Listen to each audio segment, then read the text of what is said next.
भाषापतिः पठति वासरशुद्धिमारात् शेषाद्रिशेखर विभो तव सुप्रभातम् ईषत् प्रफुल्ल सरसीरुहनारिकेल भूगत्रुमादिसु मनोहर पालिकानाम्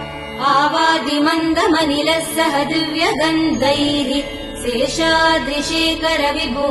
तव सुप्रभातम् उन्मील्य नेत्रयुगमुत्तम पञ्चरस्ताः पात्रावशिष्ट कदलीफलपायसानि भुक्त्वा सलीलमतकेळि सुखा पठन्ति शेषाद्रिशेखर विभो तव सुप्रभातम्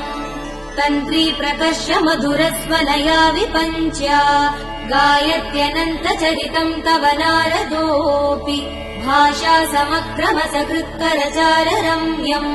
शेषाद्रिशेखर विभो तव